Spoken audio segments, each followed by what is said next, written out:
A parte mais difícil de concluir algo é fazer, sem procrastinação, sem impedimento. Apenas sentar e fazer. Dedicar tempo, corpo e mente para chegar a um resultado favorável. Esse é o verdadeiro desafio. Para lembrar ao futuro que a vitória vem do esforço, essas são as minhas fitas para a universidade. Ecos da Psique.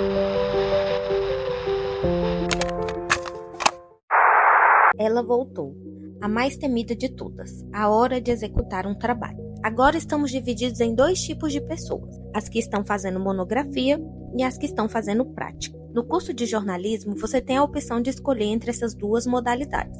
A monografia é o texto acadêmico, onde a pessoa vai escrever cerca de 60 páginas, todas embasadas cientificamente e defendendo seu tema, trazendo sua análise, e assim por diante. Do outro lado, temos as pessoas como eu, que escolheram fazer a prática. E aí vai depender do que o seu coração escolheu, porque você pode fazer qualquer formato que se encaixe no jornalismo. Então você pode fazer um documentário ou uma grande reportagem, mas também pode fazer um podcast, um perfil no Instagram, um canal no YouTube ou até um blog. Apesar de que hoje em dia é difícil alguém escolher um blog, uma ferramenta que ficou um pouco esquecida nos últimos anos com a adição de tantos novos formatos na internet. Alguns, como vimos com o Lucas Menezes no episódio passado, sempre quiseram um produto, porque queriam explorar ou porque gostariam de ter um material para exibir sempre que possível. Outros, como eu, foram enganados pela ideia de que um produto daria menos trabalho que uma monografia. Até porque estamos mais acostumados a fazer produtos do que escrever artigos. Mas aí que está a pegadinha. Você ainda tem que escrever o memorial quando está fazendo um produto. Me peguei tendo essa discussão com a minha amiga Franciele Oliveira. Ela formou no curso e agora é mestranda no programa de pós-graduação da UFT. E se eu tivesse conversado com ela antes, provavelmente teria escolhido fazer uma monografia.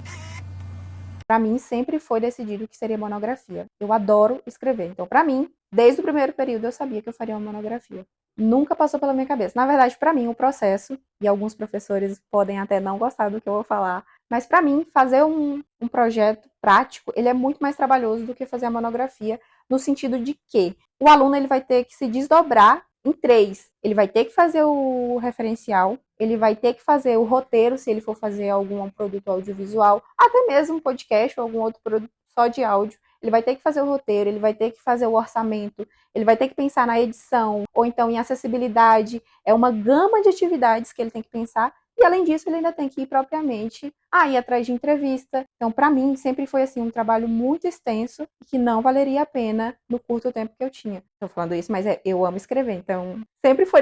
esses motivos, essas justificativas que eu estou dando agora, elas foram surgindo com o decorrer do curso, que eu fui aprendendo e percebendo como eram as coisas. Mas quando eu entrei na universidade, em 2019, o meu pensamento é, eu vou fazer uma monografia. Eu acho que as pessoas têm que fazer o trabalho prático. Eu fiz monografia porque eu gosto de escrever. E você gosta da arte, de ser criativa.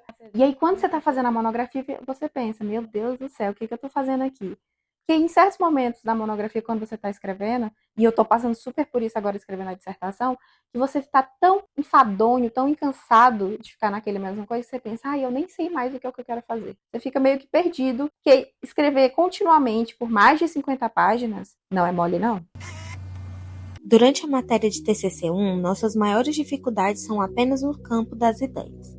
Imaginamos um super trabalho que sonhamos em executar para entregar à perfeição. Um documentário digno de Oscar, uma matéria que renda um Pulitzer, um artigo que vire referência para os próximos.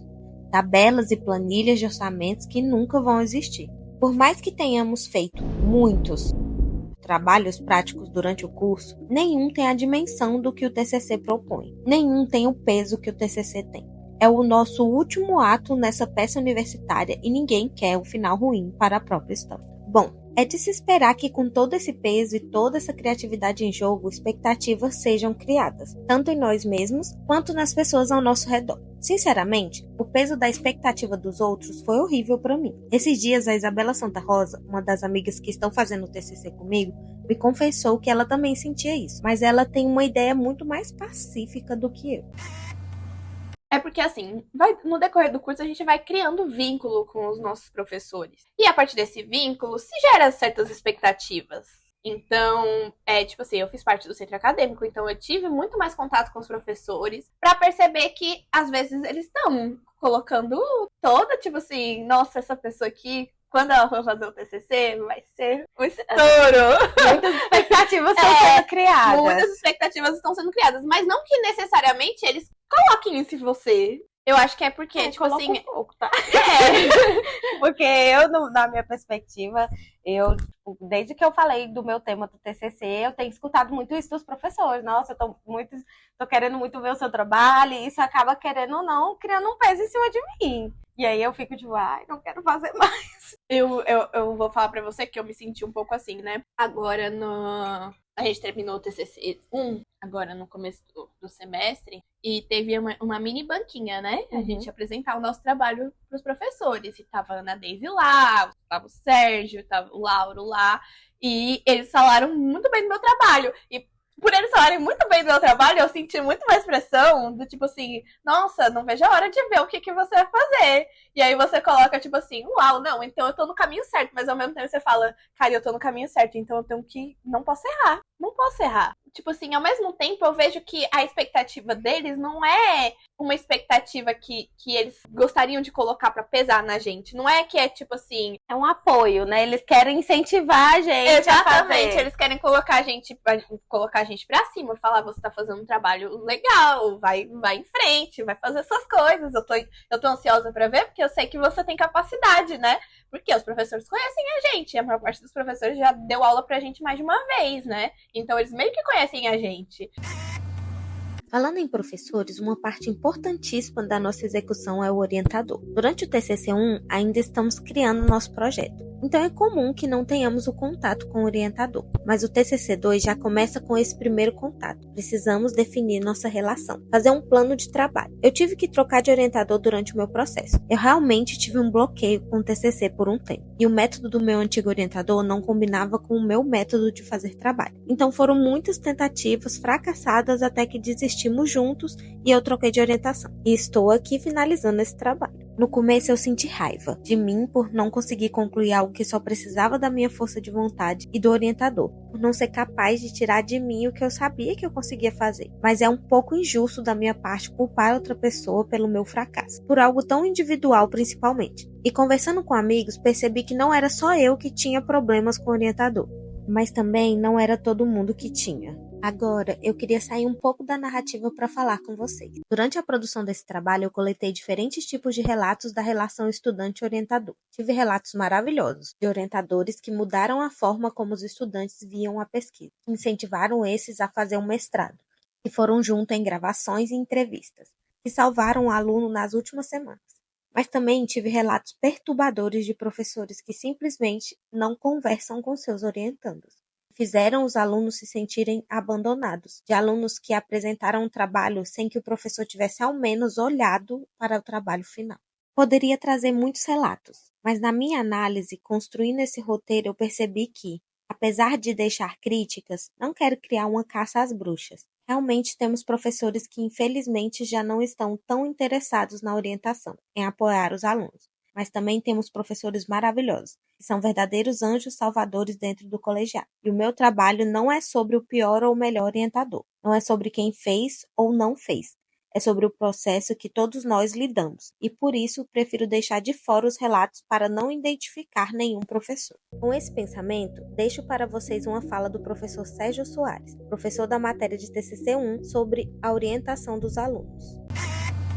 E aí você entra naquela coisa que é a particularidade da orientação, né? Cada orientação é diferente, cada pessoa tem um estilo, e aí isso se entrelaça com a concepção que a gente tem, a concepção pedagógica que cada pessoa tem, e com a nossa personalidade. Quase como se fosse um trabalho de duas pessoas, o que está ali. Só que uma se sobrepõe porque é o momento dela. É como se o orientador ele estivesse em pé de igualdade na responsabilidade em relação àquele trabalho, mas quando aquele trabalho nasceu, ele tem que recuar e deixar que a pessoa, que é a titular daquele trabalho, vá para o palco. Eu acho que o movimento é esse. Agora, você deu esses exemplos extremos, né? Desde da pessoa que orienta de uma maneira tão completa, que leva, né, quem foi orientado para outras etapas, até a pessoa ausente. Essa ausência a gente tem que tomar cuidado, porque há ausentes e ausentes. Há o ausente aparente, que é aquela pessoa que deixa na liberdade total, mas está atenta.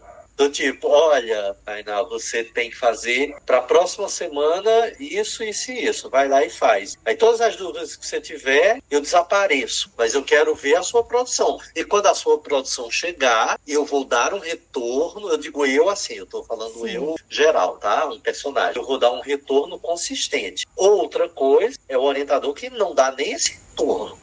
Aí ele está errando na sua atividade. Ele não está cumprindo com a sua atividade. O outro que eu falei antes é um estilo, é uma maneira, que para alguns orientandos nem funciona bem, né? Porque, assim, uma pessoa que deixa muito livre orientando, às vezes se sente meio abandonado, fica numa insegurança. Outros adoram. Eu já vi pessoas dizerem, eu quero que o meu orientador seja aquela pessoa que não enche o saco, aparece só de vez em quando, né? E eu quero estar livre. E tem aqueles que querem que segure na mãozinha. E tem orientadores que seguram na mãozinha e o orientando detesta. Então tem de tudo. São relações humanas.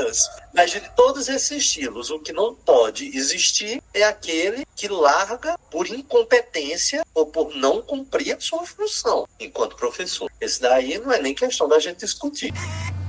Além desses pontos principais, também temos inúmeras dificuldades. A ansiedade permeia tudo o que a gente faz.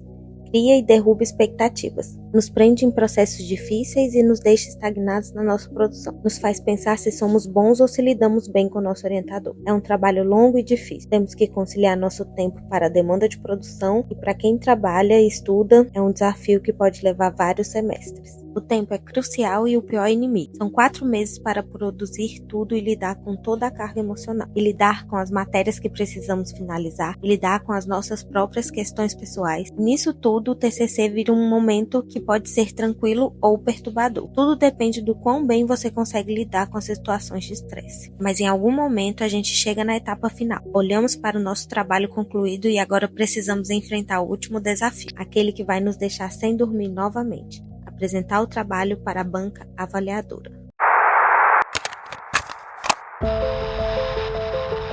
Ecos da Psique.